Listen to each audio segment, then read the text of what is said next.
자, 반갑습니다. 배동찬 교수의 맛있는 돈 이야기의 배동찬입니다. 자, 여러분 반갑습니다.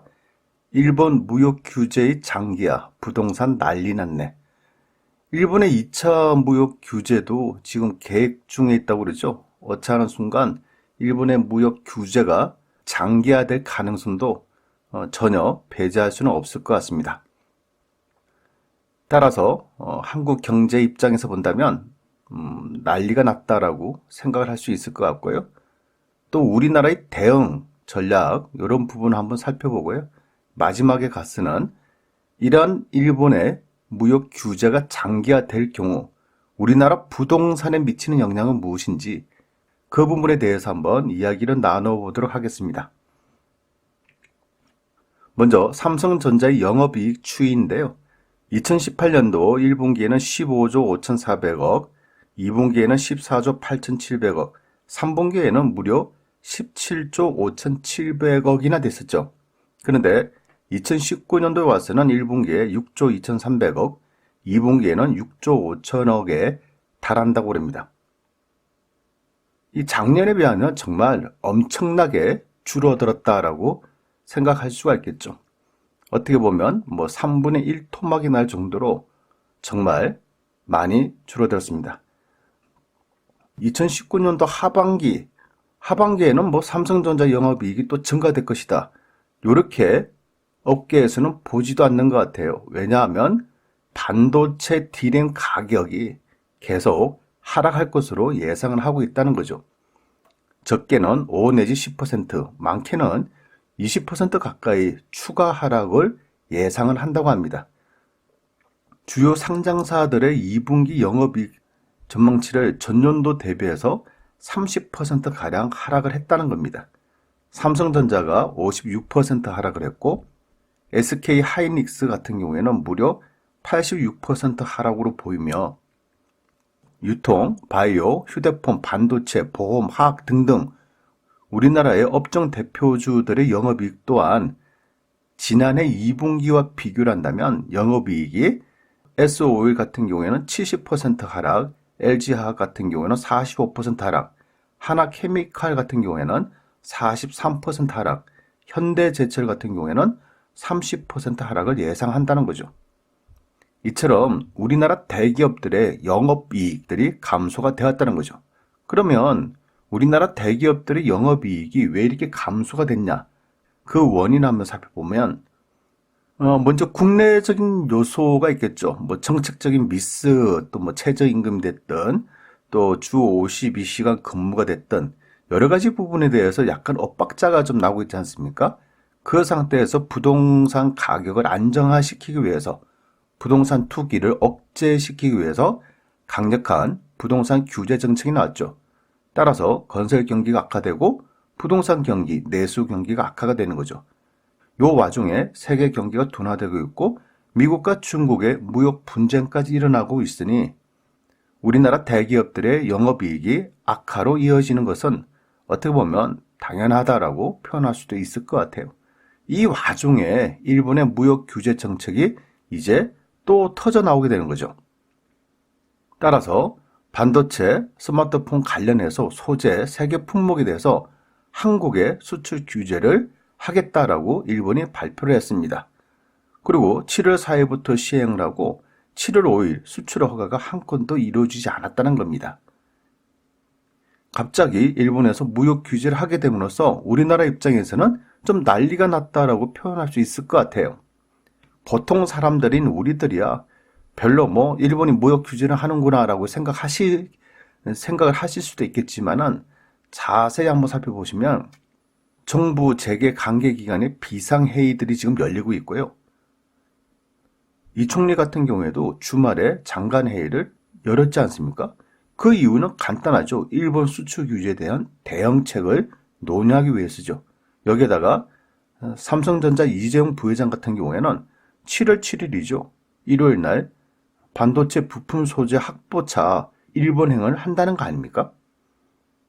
지금 재계에서는 지금 발등에 불이 떨어졌다는 얘기예요. 비상사태라는 얘기입니다. 한마디로 표현한다면 대한민국 난리 났습니다. 그런데 어떤 이들은 소재 업체를 국산화하면 된다라고 이렇게 간단하게 생각하시는 분도 계실 것 같아요. 하지만요, 이 반도체 소재를 국내화로 시도하는 데만 약 3년 정도의 시간이 걸리고요. 품질을 검증하고 양산, 즉 생산하는 데까지만 2년 내지 3년이라는 시간이 걸린다고 하죠. 물론 장기적으로 본다면 우리나라 삼성전자 같은 경우, SK하이닉스 같은 경우에 국내에 있는 부품 소재 활성화 시켜야 되겠죠. 오히려 일본 제품을 안 쓰고 이러한 부품 소재들을 국산화로 이루어진다면 우리나라 입장에서는 이득은 이득이겠죠. 그것보다 더 좋은 이득은 있을 수가 없겠죠. 하지만 제품을 실질적으로 만들어내고 수출한 데까지 많은 시간이, 이러한 시간이 소요된다는 게 문제지 않겠습니까? 그리고 일본에 대해서 역공을 하자는 얘기들이 있죠. 우리나라 또한 반도체를 일본에 수출을 금지하자. 그리고 일본 제품을 불매하자. 일본 여행을 자제하자. 금지하자는 거죠. 어떻게 보면 말은 쉬운 것 같아요. 그리고 우리가 이렇게 한다고 해서 일본이 우리나라가 이렇게 나올 것이라는 것을 예측하지 못했을까요? 일본은 치밀한 나라입니다. 임진왜란을 생각해 보세요. 또 청일전쟁을 생각해 보세요. 또 청로전쟁을 생각해 보시고 명성황후 시해를 생각해 보시고 한일 합병을 생각해 보시고 진주만 공습을 생각해 본다면 그들이 지금까지 역사적으로 행한 행위들을 살펴보면 그냥 기분 나쁘다고 그냥 청일전쟁을 일으키고 청로전쟁을 일으키고 진주만을 공습했겠습니까? 전형적으로 일본은요, 강자에게는 약하고요, 약자에게는 강한 모습을 보여주는 그런 어떻게 보면 좀 야비하고 치사한 그런 느낌을 주는 국가라는 거 아닙니까? 그러한 일본이 우리나라에 어떻게 대응할 것이며 또 자기 나라의 이익 등을 안 따지고 강제징용 배상 판결, 후쿠시마 수산물 수입 금지, 일본의 정치적 요소 이런 원인들을 해서 무역 규제를 했겠습니까? 제가 보기에는요, 단순 무역 규제가 아닌 한일 두 나라 관계의 신뢰의 어긋남이 문제인 것 같아요. 역사적, 전통적으로 보더라도 한일 관계의 문제이지 않겠습니까? 또한 일본 정치적 문제이고 우리나라도 정치적 문제가 있다는 거죠. 또한 우리나라 현재 정부의 자존심 문제이기도 하지 않겠습니까? 그래서 이러한 분위기가 좀 더 악화된다면 결국에는 국민과 국민의 감정 싸움 밖에는 안 된다는 얘기죠. 결국 두 나라 간에 좋을 것은 없으며 우리나라 또한 좋을 것이 없다는 얘기입니다. 그렇다면 이를 정치, 경제, 사회, 문화, 역사적으로 중재에 나설 나라가 어딘가? 여러분은 어떤 국가가 한일 관계의 문제 중재가 가능하다고 생각하십니까? 당연히 미국이겠죠. 그런데 미국은요, 이 기회를 이용해서 미국의 실리만 더 추구할 것 같습니다. 미국 입장에서는 오히려 돈 벌 수 있는 기회가 아닐까라고 생각할 수도 있다는 얘기예요. 일본 편을 드는 척 하면서 무역 장벽을 높이고 우리나라 편을 드는 척 하면서 무역 장벽과 더불어서 방위비 부담까지 늘리고 트럼프 대통령은 어떻게 보면 장사꾼 아닌가요? 그러면 장사꾼의 특징이 뭐가 있다고 생각하십니까? 제가 보는 장사꾼의 특징은 본인 이익 위주로 생각을 한다는 게 장사꾼들의 특징이라고 저는 생각합니다. 거기에다가 모든 힘이 지금 미국에 다 편중되어 있지 않습니까? 이런 상황에서 한일 관계의 문제를 미국이 중재를 한다. 그러면 제가 보는 점은 미국은 어떤 게 더 이익이 더 생길까?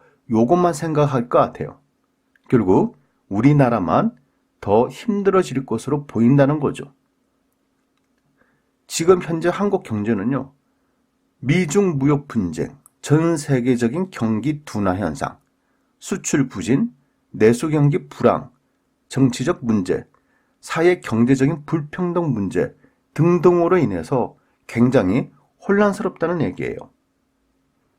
이 와중에 일본의 무역 규제까지 발생이 됐음으로써 우리나라 입장에서는 당연히 난리 났네, 난리 났어 이 말이 나올 수밖에 없다는 얘기죠. 따라서 현재의 상황은 국가적 위기 상황이 아닐 수가 없다는 얘기입니다. 따라서 정부는 대책회의를 주말에도 열지 않습니까? 이재용 삼성전자 부회장이 일요일임에도 불구하고 일본을 급하게 방문하는 거, 어떻게 보면 난리가 난 거예요. 국가적으로 보면 더 큰 난리가 난 거죠. 그렇다면 우리나라 부동산은 앞으로 어떻게 될까요? 먼저 부동산 가격에 영향을 미치는 요소들인데요. 크게 두 가지로 볼 수가 있겠죠. 부동산 외적인 요소하고 부동산 내적인 요소로 이렇게 구분 한번 해드리면, 먼저 부동산 외적 요소입니다. 국내의 경기가 좋냐 나쁘냐, 부동산 정책, 정부가 부동산을 잡으려고 하느냐, 부동산을 풀어주려고 하느냐, 수요와 공급, 수요가 많냐, 공급이 많냐, 부동산 투자 심리, 매도자 우위 시장이냐, 매수자 우위의 시장이냐, 금융정책, 금리, 환율, 대출이자 등등등 이런 부동산 외적 요소에 의해서 부동산 가격에 당연히 영향을 미친다는 거죠. 그리고 부동산 내적 요소를 살펴보면 입지가 중요하겠죠. 교통, 학군, 직장, 편의시설, 공원, 의료, 문화, 그리고 개발 호재가 있냐 없냐. 개발 호재가 있으면 그 지역에 부동산 가격이 상승할 가능성이 높다라는 거죠. 그리고 투자 수요의 유입 유무, 즉 외지인들이 그 지역에 거주하지 않은 다른 지역에 거주하는 사람들이 투자의 목적으로 그 지역의 부동산을 매수하는지, 이런 부분을 좀 살펴보셔야 되겠죠. 그 다음에 공급 물량하고 입주 물량, 즉 입주 물량이 갑자기 증가된다는 얘기는 부동산 매매 가격의 하락과 전세 가격의 하락을 예상을 할 수가 있다는 얘기죠. 이처럼 여러 가지 요소들에 의해서 부동산 가격은 움직인다는 얘기예요. 그러면 여러분 입장에서 본다면 현재 여러 가지 요소들이 긍정적으로 보십니까? 아니면 부정적으로 보십니까? 어떻게 보면 세계 경기로 보나, 국내 경기로 보나, 부동산 경기로 보나, 건설 경기로 보나, 국가의 정책으로 보나, 부동산 투자 심리로 보나, 무엇 하나 제대로 이것 때문에 부동산 앞으로 경기가 좋아지겠네, 이렇게 말할 수 있는 게 별로 많아 보이지는 않습니다. 한국감정원의 주택종합매매 가격 지수를 보더라도 2018년도에는 그나마 플러스 0.07, 플러스 0.32 등등 좀 플러스가 있었어요. 하지만 2019년도 1월달부터는 요 화면에 보이시죠? 전부 마이너스입니다. 전부 빨간색이에요. 그나마 서울 강남권에서 좀 부동산 가격이 상승 전환하는 듯 하였으나 일본의 무역 규제로 인해서 이러한 온기가 별로 느껴지지가 않는다는 거죠. 따라서 일본의 무역 규제로 인해서 대한민국의 부동산은 만약에 일본의 무역 규제가 단기적으로 합의가 잘 이루어진다면 대외적으로, 대내적으로 일시적 영향이라고 볼 수가 있다는 얘기예요. 그러면 부동산 가격의 영향은 좀 미미하게 미친다는 얘기죠. 즉 부동산 가격이 보합권으로 그냥 유지가 될 가능성이 높다는 얘기입니다. 그런데 만약에 일본의 무역 규제가 장기적으로 간다면, 그리고 한일 간의 냉전 기류가 계속 흐른다면 부동산 가격에 적지 않은 영향을 끼칠 거로 보인다는 얘기예요. 결국 일본의 무역 규제가 장기적으로 흐를 경우에는 부동산 가격이 하락할 가능성이 높다라고 볼 수가 있다는 얘기죠. 제가 보는 관점에서는 단기적 합의보다는 장기적으로 갈 가능성도 배제할 수 없을 것 같습니다. 왜냐고요? 일본은요, 치밀하고 꼼꼼하지 않습니까? 그냥 호락호락하게 단순하게 한국에 대한 무역 규제 실시했다고 보기는 어려울 것 같아요. 그래서 장기적으로 흐를 가능성이 많다라고 볼 수가 있다는 거죠. 부동산도 사람입니다. 아버지가 밖에서 돈을 많이 벌고 어머니가 집에서 살림을 잘 하신다면 그 집안은 행복해지겠죠. 그리고 좋은 집으로 이사를 갈 겁니다. 부동산이 살아나는 거죠. 그런데요, 아버지가 밖에서 돈을 못 버시고 어머니께서 집에서 살림할 돈이 없으시다면 그 집안은 당연히 불안해질 것입니다. 그리고 좋은 집으로 이사는 못 가시겠죠. 이때 부동산은 움직이지 않는다는 얘기입니다. 그렇다면 우리 집은 어떻게 될까요? 현재 대한민국이라는 우리 집은요, 아버지의 월급이 반토막이 났습니다. 어머니가 집에서 살림할 돈이 줄어들고 있습니다. 또한 아버지 거래처가 갑자기 납품을 안 해준다고 합니다. 부동산도 사람입니다. 과연 대한민국이라는 우리 집은 지금 당장은 아니더라도 몇 년 후에 공급 부족이니 뭐니 아무리 이런 얘기를 말씀들을 하셔도 우리 집이 좋은 집으로 이사 갈 수 있을까요? 앞으로 부동산의 수요가 증가될 수가 있을까요? 선택은 여러분에게 맡기겠습니다. 이상까지 배종찬 교수의 맛있는 도원 이야기였습니다. 감사합니다.